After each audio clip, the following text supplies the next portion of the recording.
भारताच्या संविधानावर भला किसी का कर न सके तो बुरा किसी का मत करना कुणाबद्दल या साहेबांबद्दल काय. अरे मग मला माहिती आहे यांनी काहीच केलं नाही. काय केलं नाही म्हणजे काय केलं सांग. अरे काय केलं नाही हे सांग. काय बोलायचं त्यांच्याबद्दल. या माणसाला एवढा रैमानी किडा आहे, एवढा किडा आहे, एवढा म्हातारा झालाय, सगळं 80% लाकडं मसनात जाऊन पडलेत, तरी पण याचा किडा उचलतोय विरोधकांचा विडा. असं याचा रैमानी. आता हे बघा याचा पक्षी पडलाय, बुडलाय, सगळं झालंय. ते पक्षी वर काढायला याने दुसरा पुढं घातलाय. पुढं घातला ठीक आहे, तर त्याला पण आरक्षण मागायची पद्धत माहीत नाही. आरक्षण हे कसं मागायचं असतं. जसं की आपण लहानपणी आपल्या आईवडिलांकडे हट्ट करतो, एखादी गोष्ट पाहिजे किंवा काही एखादी वस्तू पाहिजे, मला पाहिजे म्हणजे पाहिजे, त्याशिवाय मी जेवत नाही, पाणी पित नाही. सेम तसा हट्ट सरकारकडे करावा लागतो. पण तिथं असं नाही.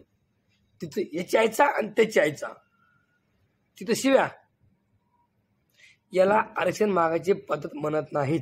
साहेब आरक्षण मागायची पद्धत चेंज करा आणि सरकारकडे हट्ट करा. नाही असं नाही, तुमचा हक्क आहे, पण थोडी पद्धत चेंज करा. अभ्यास करा आणि आरक्षण मागायची पद्धत थोडी चेंज करा. आता बघा कसं आहे ना, तुम्ही येऊ नाही आले, तुमची पब्लिसिटी झाली, तुम्ही फेमस झाले, मग त्यांचं काय, ते त्यांचा विषय सगळा संपत गेला आहे. आता त्यांच्या घरचेच अजित पवार कावळा, डोन कावळा, त्यांच्याबद्दल तुम्हाला काय बोलायचं. कावळा म्हणजे जिथं जाय तिथं चोच मारायची, जिथं जाय तिथं चोच मारायची. फक्त कुठं तवा तापलाय, कुठं तवा गरम आहे बघायचं, टाकायची पोळी. तवा तापला असं ना, टाकायची पोळी, घ्यायची भाजून. असा हा डोन कावळा. अरे थांबरे बाबा दादा पादा, अरे थांबरे बाबा दादा साहेब, अरे थांबरे बाबा दादा पादा.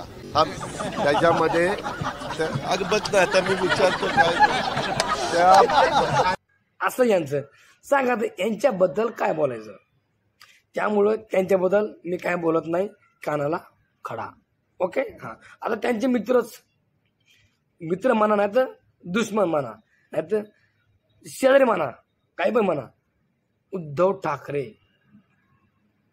काय बोलू यांच्याबद्दल. हा माणूस ना 12 महिने नुसतं स्वप्नात असतोय. 12 महिने नुसतं स्वप्नच बघतो.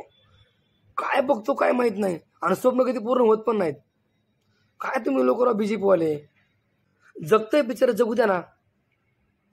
मोठे मोठे स्वप्न बघतोय, एक पण सक्सेस नाही. एक पण सक्सेस नाही. आणि आज पाकिस्तानात, उद्या हिंदुस्थानात, परवा भारतात. अरे काय चुकलं का. हा, आज पाकिस्तानात, उद्या हिंदुस्थानात, परवा बांगलादेश गेला, तिकडे भेटायला गेला, आला परत. अरे उद्धव.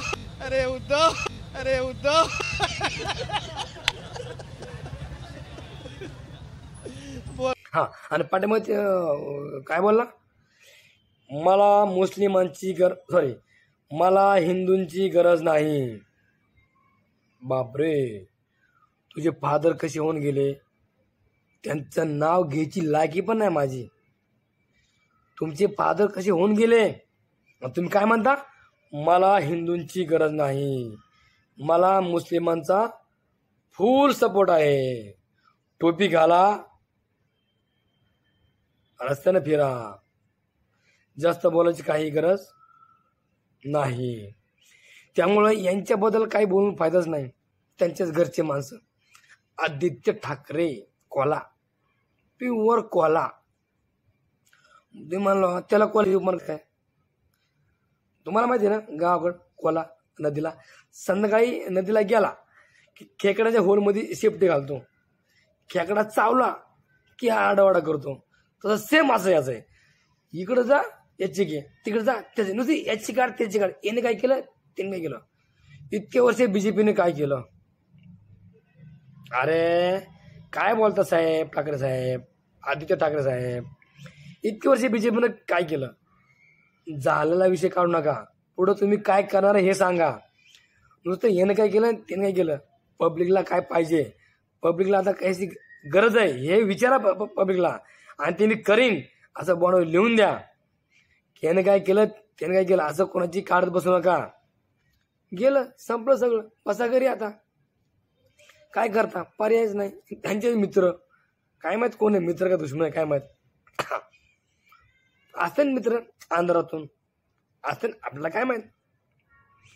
नितेश राणे यांच्यामध्ये कसं माहिती का, अंगात नाही बळ मने माझ्या मागे पळ. पण माणूस चांगला आहे, माणूस चांगला आहे, पण माणूस म्हणजे त्याच्या रक्तात हिंदुत्व आहे. तुम्ही बघा, ऐका त्याची भाषण पूर्ण बघा. जिथं पण हिंदूचा अपमान होईल तिथं त्यांनी सहन करून घेतलेलं नाही.